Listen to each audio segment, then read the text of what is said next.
You've got big projects to tackle, but your day gets swallowed up by repetitive tasks and constant inquiries. It's hard to make progress when you're stuck putting out fires. That's where Element451's AI assistants come in. Acting like an extra set of hands, you get your time back for the high-impact projects. Ready to reclaim your time? Visit element451.com/AI team to learn more.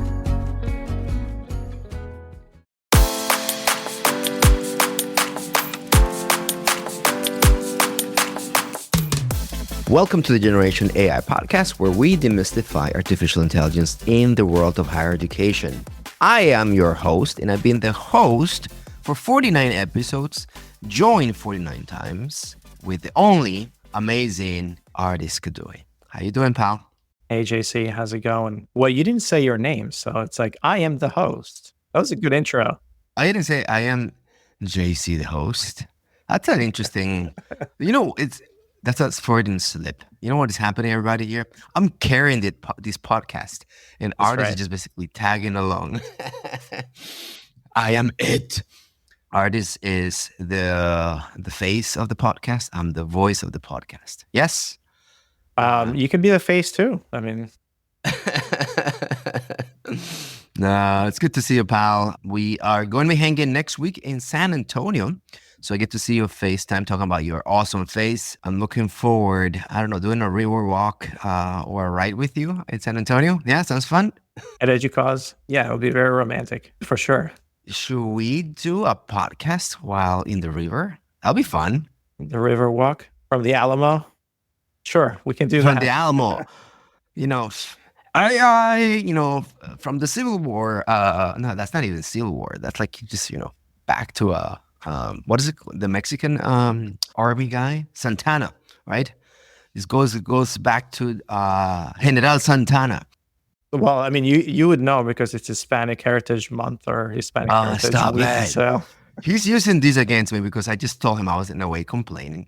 Fine, all my Hispanic friends, I guess, have a wonderful Hispanic month, but because we live in Williamsburg, Brooklyn, there's the intentionality for cultural awareness. So like sometimes we're brought as specimens of Hispanic month. So today I have to do something for my kids' first grade class, which is going to be fun.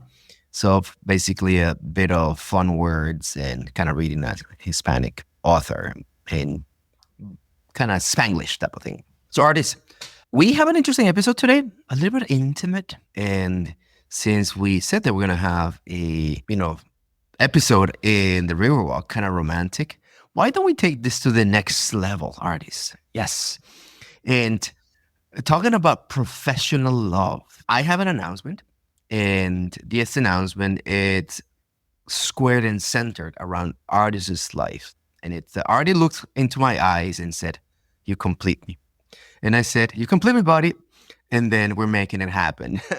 Everybody, I am so excited and proud that Ardis and I had a conversation probably, about a month ago. And then we've been talking about where is the future of AI, what is the future of the company, the state of educational technology. And as such, it's a great timing for me to come back to one of my true passions and support this awesome man, Ardis Kadiu, in Element451. So yeah, basically starting next week, I will be joining the Element451 family again as a full-time employee, and more importantly, as the Chief Operating Officer, COO, a role that in a way is new to me.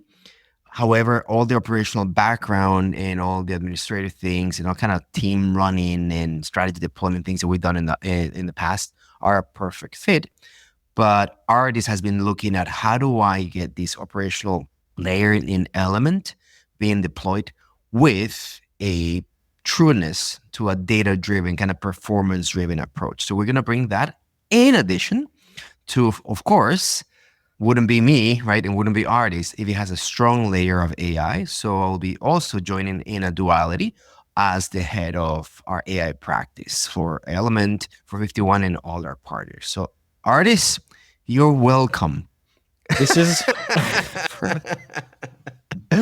Well, welcome back. Welcome back, JC. So it's very exciting for me. I can't wait for us to work together again. Like this podcast was one of those mechanisms for like us keeping in touch and making sure that we spend time together. You, of course, for those of you who don't know, JC is on the Element451 board, has been a longtime friend, and we've been working together for a really long time, since the NYU days. I don't know what year that was, maybe 2000. No, I know exactly the year and the month, not because you're not so memorable, my friend. It's just I came back from my honeymoon and you were there. So Okay. it was August 2007, and I can even tell you probably the day, right? But yes, we've been working together since August 2007. So that's what's that, 17 years? Oh, wow. Yeah, my friend. That's a long time. That's longer than I know my wife. My Yeah. marriage and you are in a way intertwined. So talking about There a we go. Freudian slip, right? Yeah, exactly. So this is really really great for us. So you're part of when Element was founded and kind of spun off, and you were part of that journey for the first few years. You then went on to VaynerMedia as the head of kind of global analytics and data teams there. This was a really interesting time for VaynerMedia because they were kind of blowing up around Gary Vee and trying to bringing that, operationalizing a lot of that work around data. So over the past couple of years, you've been doing a lot of performance. Kind of how do you measure social media impact? How do you measure the rise of the TikTok generation and all of that stuff? And through a lot of that work, like I've been really envious in terms of like, okay, this is great from a content perspective, but we've been talking back and forth. It's like you've always been like, well, hey, here's some of the things that in the back of your mind is like how we can do this stuff for student engagement and then the higher education, which is really truly like one of your biggest passions. But you worked on really large brands like Meta, PepsiCo, Visa, and kind of measuring social impact, social media, advertising, all of that stuff, and kind of bringing that back into Element. It's very valuable to our partners, our clients, and higher ed overall. And the other thing that I want to say is we're kind of work together really well because you're more of the extrovert and like the promoter, and I'm more of like the ideas, and like that's what gets me energized. So it's like I can have the ideas and I can have all the visions and all that. And then it's like, okay, hey, here's a hot potato, JC. Let's go and operationalize it. Let's go and promote it. Let's go make it, like build a practice around it. So that's kind of the way that we've been working really well together. And when you think about Element and where we are in our journey, it's like we're an AI first kind of product, but also how do we ingrain that in the company as well, right? How do we bring AI to everything that we do, from marketing copy to customer analytics to customer success, like all of these different pieces, and having a dedicated person who's actually thinking through that. It's really, really important. So if we preaching that AI is going to be the future and how organizations are going to grow, then we need to take a step and actually saying, okay, this person at the executive level is in charge of infusing AI into our operations and into kind of our company and of course product as well as we move forward. Thank you, Ardis. I really appreciate some of the nice things you said there about me. And truly, right? I think I like to expand two ideas that you mentioned, right? Truly, one of the best things, and thank you, buddy, for providing this opportunity, is to work with people that you like, right? And you trust, right? And we've been going at this for quite some time. As you mentioned, I was probably one of the first leaders in Element, help you in the first 3 years to bring Element to that stability. And then you've taken it to the next levels. And then we're coming back to help you even take it to a larger level. So there's an aspect of you need a leader. So now you bring someone that you trust, right? And for everyone who's listening to this and understands sometimes what it means to be leadership, it's always a worry that how is this leader going to come and react? So we have this safe bet of everyone knows me, you know me, and I know the team. So there's nothing better than working among friends. Let's just put it that way. But the second aspect that I think is really, really important as a leader, I'm an analytics executive. I've been doing this for a while. I know how to manage teams, right? And it's really, really important when the leader, and by the way, so Ardis effectively becomes my boss. So I need to be more, respectful. So, sir, yes, sir, patron. So, what happens is that Ardis, as a leader and a voice in AI, it's literally telling us, I need the company to follow me and not and continue to lead, right?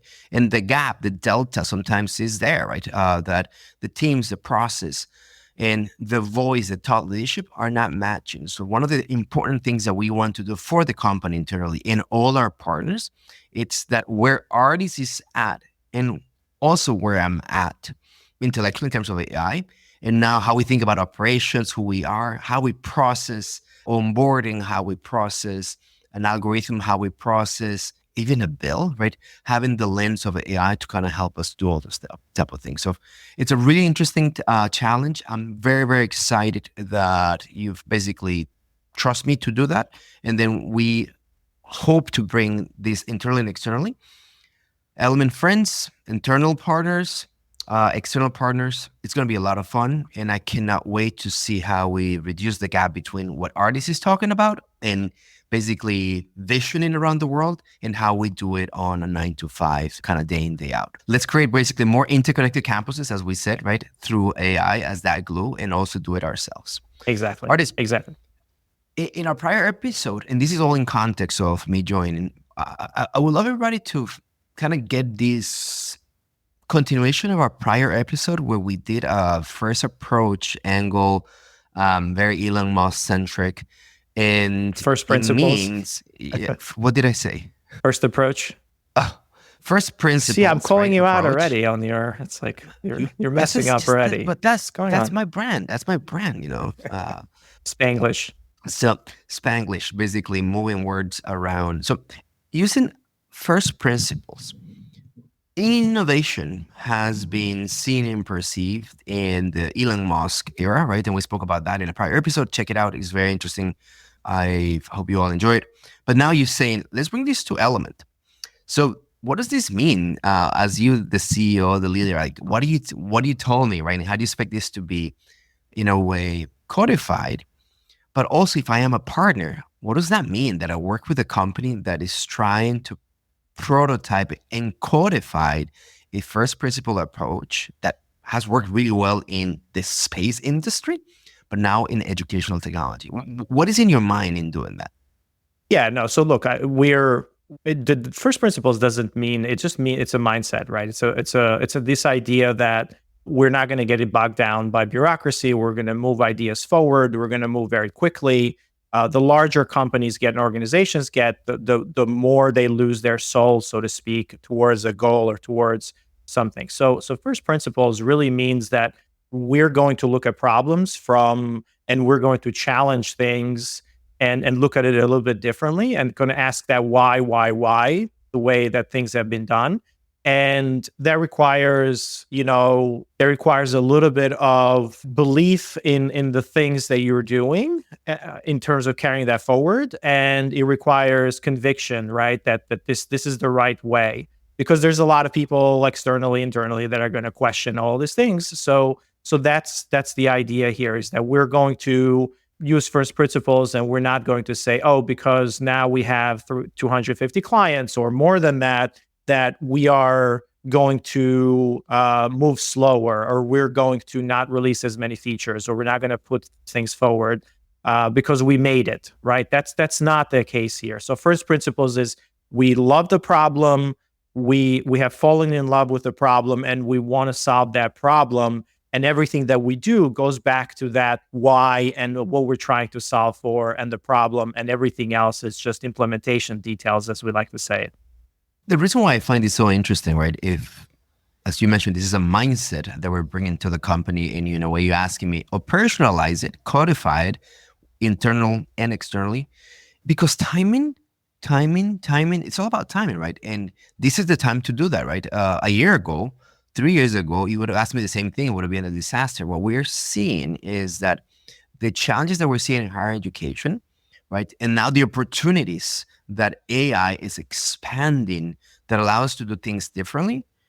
we could literally just replicate the playbook of the 1980s, and we just basically have better technology, faster technology doing, right? A 1980s approach. So having this mindset really allows us to basically start looking at what is the problem that we're trying to solve and the components that basically breaking it up so that we arrive to maybe a new solution. Because for the life of me, student engagement, the experience the student is having in our classrooms serves a new lens. It's difficult, it's challenging, and all of us in higher education are exhausted doing, in a way, it's just that we have to do it all. Back in the day, I just needed to do events and it worked. Now you have to do events, social media. Now you have to do AI. You have to do it all. And it's basically exhausting. So how do we start basically finding the signal from the noise that works for you, Simo, works for you, partner X, partner Y, and so forth? So that's a really important thing, and in a way,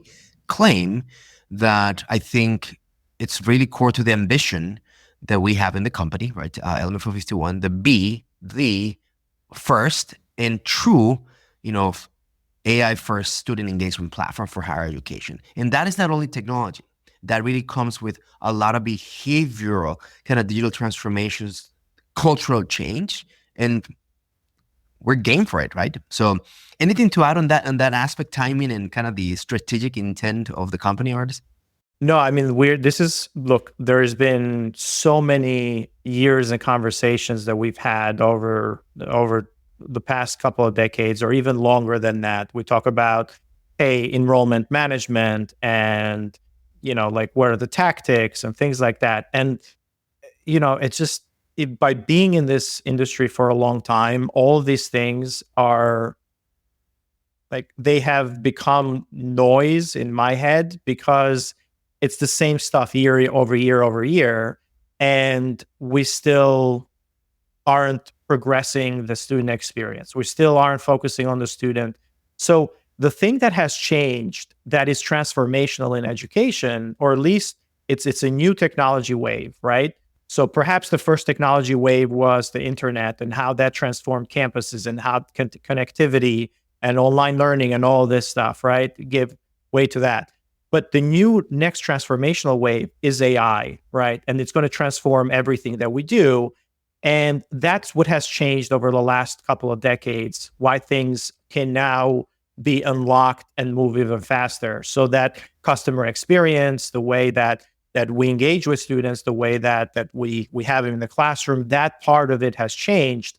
And we need to have a new wave of literacy around this new technology that campuses are, there's a huge gap that we see in campuses today. It's very different. This technology is very different. And this wave of doing new things is very different because it's so much faster than the digital transformation or the web transformation or moving to the cloud or all of these different technologies. It took years to do that, or decades rather. AI is moving so fast and the capabilities are so fast that we risk falling behind if we are not intentional in moving these things forward. And that's why I need more help. And that's why Element, like we can't just put out a great technology out there. We need to build communities of practice as well. We need to build this notion that, we need to build a lot more around it, the literacy component and the practices and all that in order to move that forward. Awesome. So looking ahead, you will be hearing me speak here.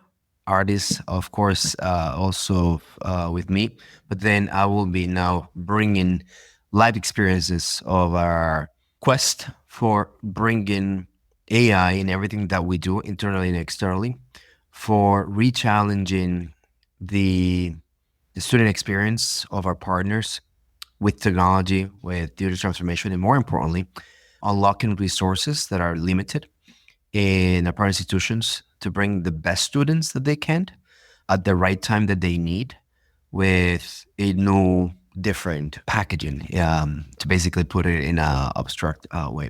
So I'm excited about this. Ardis, again, thank you for the opportunity. I look forward to telling the stories, and then everybody, if you just basically hear me now saying less stupid jokes and being more respectful is because, I have a new boss. Or, I don't know if you hear us fight, like, oh my gosh, JC's going to get fired next week. So we'll see what happens. We'll see. Anyway, in context to what you're talking about, Ardis, there's a really interesting article that is coming out. In a way, it's challenging, positioning, or quantifying this layer of technology and human behavior that needs to change. And Inside Higher Education does a survey using technical folk inside higher education, mostly CTOs, to basically quantify how ready we are on artificial intelligence and the adoption of artificial intelligence. So it's not only AI, but it's kind of technologies assessment, obviously focusing mostly on AI, and in a way captures the vibes, the kind of adherence that we've experienced about 3 weeks ago or a month ago in the University of Georgia System AI Summit, where leaders were basically presidents, mostly presidents and pros and deans, like number one, number two, running different campuses, raising their hand and saying, I'm interested, but we're not ready. Tell me more. I'm willing, right? But the curiosity is there. The deployment adoption was not there. And Ardis, before we go into this, I just wanted us to brief on something that I think maybe it's an episode that is forthcoming. But the term technocrats refers to all these professionals who are technologists and professionally trained, or they basically train in technology and they administer the technology, right? And there's a negative condescending term. I want to use it positively, which is basically a bureaucrat, right? Now, if there is a combination of technocrat, someone who's trained, right, to do things with technology. A bureaucrat handles the administrative aspect. What does an AI bureaucrat look like, right? And I want to say that in a really positive way, because sometimes bureaucracy kind of has a negative connotation, but there's many of us in academic institutions who will be charged with, I now have the technology, but I need to deploy it. So that middle layer of the administrative layer to deploying AI, it's a really, really important one. And I think what this survey is trying to do is capturing what it's common to this layer, right? Because the entry point is the technology. So what we're going to see is, where is the technology? How is the wave entering? I want to use the term. Now, the question is, can I ride it? And if you are a higher education professional, you are an AI technocrat. And I think that layer of bureaucracy, it's really, really important. And back to what we're talking about, we will love to create more capabilities and make you more able. So what's your take on this AI techno bureaucracy middle layer before we go into this data? I think it all stems from knowledge and understanding and literacy. So there's just not enough of it because it's moving so fast. People just don't know what to make sense of it, how they can compare it. Usually when we compare something to another technology, we talk about AI as just another tool or as a calculator. Now with these LLMs, it's like we talk about these comparatively to other things. And we just don't have the right comparisons right now because it's something very, very different that's going to be infused in a lot of things. So people just don't know how to think about it. And that's the biggest, I would say, blocker right now. But we can certainly go into the data and the key takeaways, and we can kind of figure out like how those are being manifested in the technology leaders in higher education right now and what they think about it. Yep. So among leaders, this data reflects mostly the technical folk. So we start with this data point. Yeah, we start with this point that 9% of the respondents, mostly CTOs, right, and CIOs, believe that they are prepared. So signaling a strong unpreparedness from the perception of a technical person. 91% don't think that they're prepared, which is interesting, or maybe think that they don't know. Everybody, your technical friends, so basically 9 out of 10 of your CTOs are saying, we're not ready for this. Interesting thing is that this technology is knocking on your doors. If anything, it's so deployed at the bottom of this pyramid, where at the top of the pyramid, what we have is administrators, deans, CTOs, and whatnot. And at the bottom of the pyramid is the student. student is using AI significantly in their student experience, classes, essays, research, you name it. So what I find that it's very interesting that delta, if you were to ask at the bottom of the pyramid, how prepared are you, is going to be like literally reverse. Positively, it showcases that people are enthusiastic, and where does it sit in between priorities? So while 46% of the CTOs are excited, only 23% consider investing it as a high priority. And this is very, in my point of view, very common in higher education, right? We do not say 6% of our revenues go to technology, right? Or R&D. IT tends to be one of the things that competes and, resources that are limited to do these big transformations. And if anything, dollars and cents are being competing, and only 23% of the respondents say they are basically put it as a priority. That means probably there's dollars and cents, but almost half of them say, yeah, They're this excited is something about it, that we want. And, they could see the possibilities, right?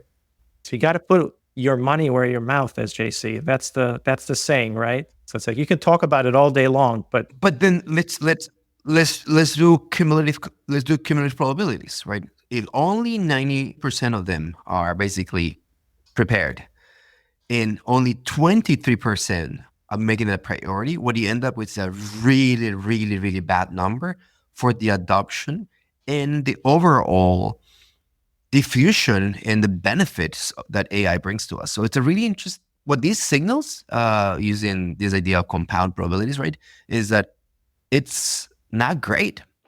And I want to go back to one of the interesting waves on advanced modeling when I start seeing ML and predictive modeling, those leaps and how technology firms start jumping on that. I start seeing the gap that, all right, fine, higher education is also lagging.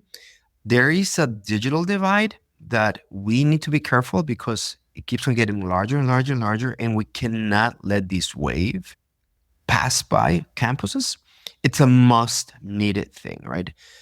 Because once again, the educational experience, student experience, requires a relooked at. Ardis, among the uses of AI, I thought that was very interesting. Do you know which one is the biggest use case of AI deployments in higher education, right? Among campuses, where are these CTOs saying, oh, this is how we're using AI? I would probably say in the classroom.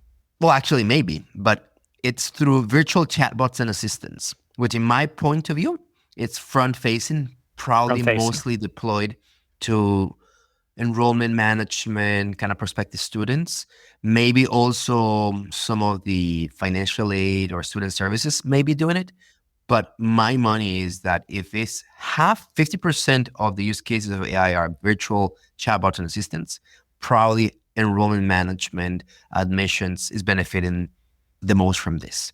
Well, that goes back to the familiarity with technology, right? So schools used to have live chat on their website or some kind of chatbot or older versions of that.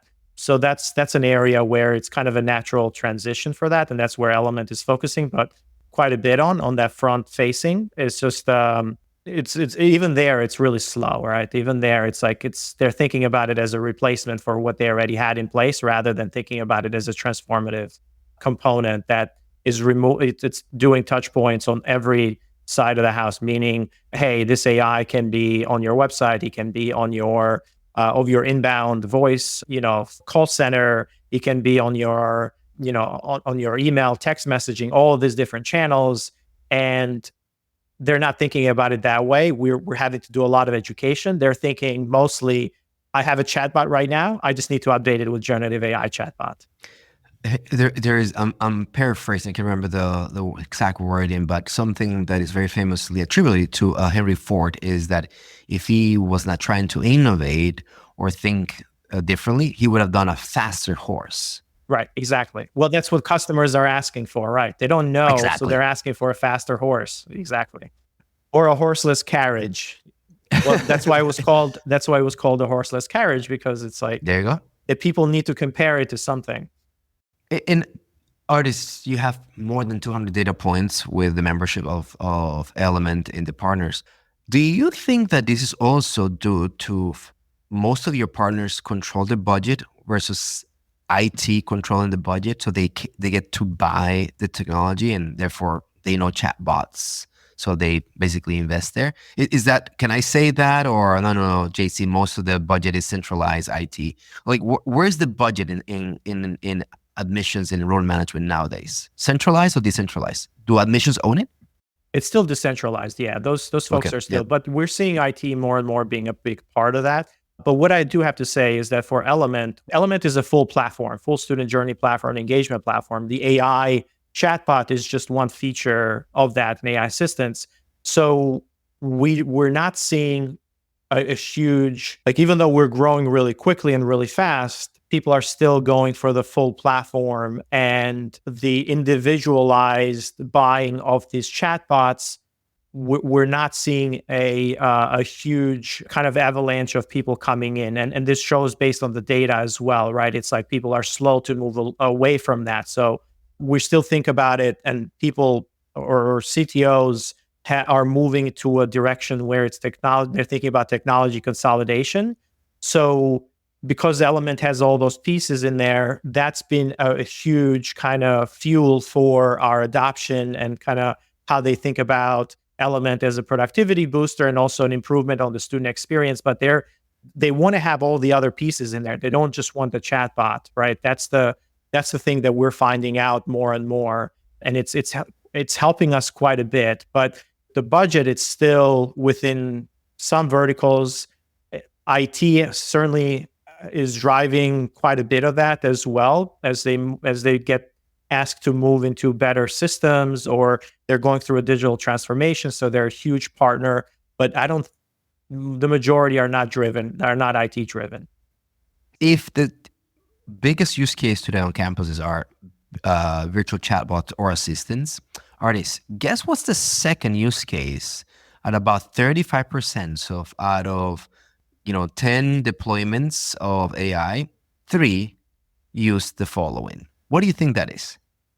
Yeah, I mean, it's a little counterintuitive. We've had an episode about this before, which like security is a huge part. Yeah, cybersecurity.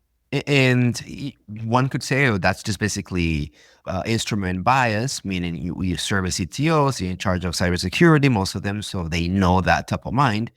But I'm just love to hear this and see that, right? Because obviously one of the benefits of AI, it's its deployment around cybersecurity, and knowing that 35% of the use cases are already embedded there, it's a great promise. Ardis, just the 30 seconds on AI for cybersecurity, you can remind everybody, oh, that's what it does. Yeah, there's so look, when you think about AI and cybersecurity, there's so many threats out there from kind of looking at the huge volumes of data and analyzing that data. You really need AI in order to do that. So this is not large language models that are doing this, right? It's not the generative AI use case, but it's more like the predictive components that are coming in from deploying very, very sophisticated kind of AI-based threat detections, or virus detection, all of these different things like endpoint detection. So all of that stuff, all of those products have AI baked in there, and that's why we're seeing that huge jump, because the volume of data is increasing. Cybersecurity is becoming, especially for schools where they're running older infrastructure, and as not most of them have moved to the cloud. They have been vulnerable around cybersecurity threats and kind of basically being hacked and so on and so forth. So yeah, I'm surprised it's as low as 35%, because by this time I would bet it's a lot. It should be a lot higher for that. But it also shows the maturity around the digital transformation and the cloud transition from all of these partners. And that's an important reminder, everybody, that when we speak about AI, many of us tend to just focus on this next most recent wave of AI, generative AI. But when you stretch AI and you bring data science, machine learning, there's multiple applications. And on the data, we also see that the third showcase of AI deployments at 27% of use cases is predictive analytics on student performance. And this is where you and I started our careers, right? Yeah. So Yeah. predicting likelihood to enroll. Many of you are very familiar with these models. Likelihood to churn, ability to pay financial aid, you need an intervention. All those type of models are perfect deployments of AI. They're just basically not leveraging, as Ardis mentioned, these modern recent LLMs that are in the family of generative AI. Challenges. Fascinating to see that CTOs and the basically technical leaders of the institution are saying that the biggest challenges are basically twofold. We're unprepared when it comes to policy, this idea of governance principles, right? Oversight. This also brings the aspect of ethics and security, but also a component of hiring the people to do it. 60% of the CTOs report difficulties in hiring employees or professionals who are actually up to date with this technology. And it makes a lot of sense because as an AI professional, you and I know that it's a really hot field. So you can go multiple places. So I need to compete now, University of Georgia with maybe Facebook for the same data engineer who could be doing the same type of support on the back end. Or if, data scientist or an AI engineer has a really interesting bench today. Yeah, it's a compensation issue, JC. It's a value and compensation issue. We talked to a couple of CTOs at the AI Summit, and they basically said, hey, we can't afford our own students. So they graduate from here, but we can't afford to bring them in to work for us. Like they're going in and working for other companies. And there's a huge disconnect in how higher education is valuing, like the salaries and and of course, if you're in this industry, most folks are talking about, well, you're in it because you love the industry and you're mission driven and all these other things. But at the end of the day, if you're in a technical field and you're going to get more value and a better salary and a better compensation somewhere else, then it's like, well, you weigh that in. It's like, you know what, I'm I'm going to go take the job at a startup, or I'm going to go take the job somewhere else. So we need to change the mindset around kind of salary caps and kind of where they are, and a lot of the state legislatures, because a lot of folks in higher education are also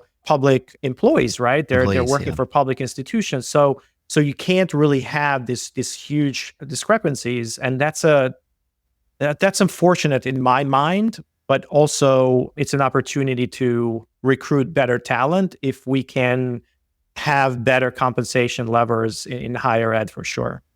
Is the solution also, is it an and or an or, Ardis?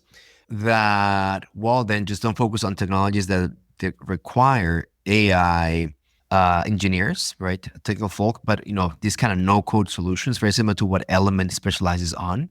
And then you're good to go, right? Because what it does, it puts the tension out of the technical person into what I was calling that, AI technocrat, the middle layer. So is the solution an and or an or for you? By different technology, I guess that's the punchline. Is it? Is that? No. I mean, you're going to be required to bring in this advanced technologies on board, like in order to compete, in order to grow. Like you have to do it. Yeah. So that's not the solution. The solution is, hey, you can do a lot more with a lot less, meaning a lot more output with a lot less human capital. So that human capital that you have needs to be, they can have the output of 2 people or 3 people, and the impact, let's say, not the output, because, we measure things a little bit differently, but we can have the impact be much greater, and that person can then get paid 1.5x his original salary. So like, why not do that?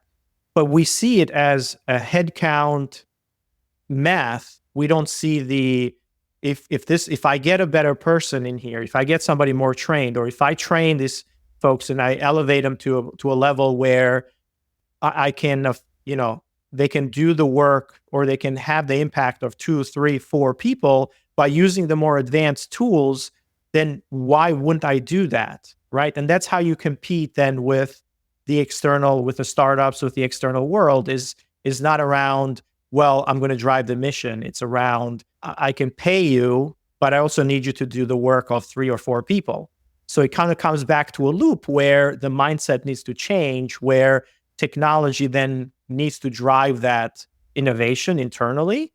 But you're not going to have people there because they're going to be doing grunt work if you don't have the technology. So it's like a chicken and egg thing. It's like, do you bring the technology first, or do you bring the people and expect them to grow? Or do you bring the technology, you see benefit, and then you kind of slowly bring those people up to speed and you don't fill positions because the technology is actually doing much better. So I don't know what it is. It's a question that I've been thinking about. No, but I think we're converging, right? You may not be saying it with my structure and or, but it's an and, right? You need to have the digital sophistication, the technical sophistication in terms of human capital. And what your point is, the everybody leaders, they're more expensive, so let's prepare for that. And we also need to have that layer of leaders who are able to grab this technical sophistication and inputs and transfer that into student experience outputs in enrollment, in student services, financial aid, and so on and so forth. Have you ever seen coffee that is being filtered in something that looks like a sock? That's an interesting, no. Okay, stay with me. Mm-hmm. So it's a really Costa Rican thing to do, right? Which is that you pour the coffee, but you don't use a paper filter. It's a cloth type of filter, and it's reused. That's how my grandparents grew up with coffee and whatnot. So what I'm fascinated that if we don't get this right, you're going to end up with my mom, which, God bless her, she's the best and she makes the best coffee. But check this out. You have the most sophisticated espresso machine, and right next to it is a sock that has been in the family for years, but that's just the way she loves it, right? Mm-hmm. And that is basically why I'm bringing this odd analogy, right? Bring in the awesome professionals that we need that can specialize in these AI integrations, and they will build things that no one uses, right? Because they now can connect an OpenAI API backend with your LMS and your CMS, and they can do crazy things. That doesn't mean that it's going to be used in the classroom, right? That's the machine.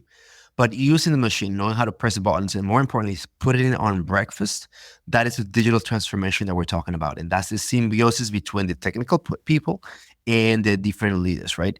And in the data, we're also seeing that these CTOs are reporting that 62% of them see that digital transformation is a high priority. So if AI was 23% a priority, what they're saying now, the digital transformation needed, it's even higher by a factor of almost 3x. I see that as probably the healthiest thing today. In other words, like, hey, I'm not putting my dollar behind it. What I'm putting is, let's first change mindset before I put in the dollar. And if that happens, if a change comes in, maybe the dollar would follow. And everybody, this is where Ardis and I, as leaders, as basically humans who are trying to create behavioral change through AI in higher education, that's what we're committed. That's where Element is also doing with AI, trying to basically create digital transformation across campuses. And yeah, we're part of that layer. And I really, really hope that it just doesn't happen in 5 to 10 years, but 5 to 10 months type of thing. Good luck with that.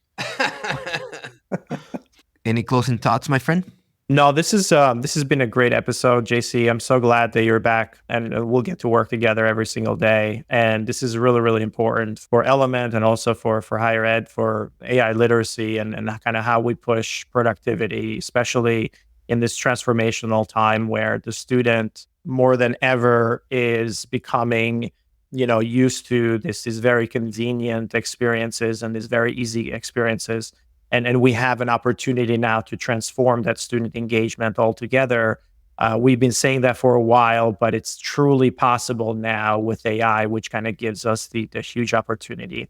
And that's an area where I'm really excited to have you on board to kind of bring this AI practice and kind of work with a lot of our partners and kind of the wider community.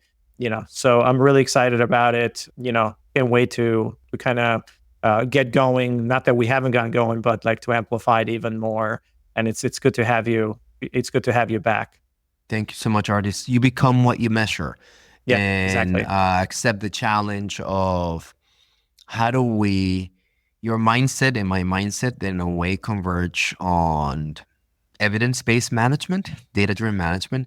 How do we bring this internally and externally? And for all of you listening who are Element employees or partners, we cannot wait. We cannot wait to basically tell you how we learn to do this ourselves and how we deploy this in our technology so you can benefit from it. And to my earlier point, everybody, let's just work on this transformation. The inputs are here. It's just us right now, probably this accelerating it. And if it can be done in 5 months, it will be the best ever. Subscribe, follow us, send us your questions, and looking forward to seeing you now from Element451, 9 to 5, day in, day out. Bye, everybody. Till next time, everyone. Generation AI is part of the Enrollify podcast network. If you like this podcast, chances are you're going to like other Enrollify shows too. Our podcast network is growing weekly, and we've got a wide range of marketing, enrollment, and higher ed technology shows that are jam-packed with stories, ideas, and frameworks, all designed to empower you to be a better higher ed professional. Our shows help higher ed leaders and professionals like you find their next big idea. They feature a selection of the industry's best as your hosts, like Jamie Hunt, Seth Odell, Jenny Lee Fowler, Brian Gross, and many of your favorite leaders in higher ed. Enrollify is made possible by Element451, the next generation AI student engagement platform that's helping institutions all over the country create meaningful, personalized, and engaging connections with their prospects and students. Learn more at Element451.com.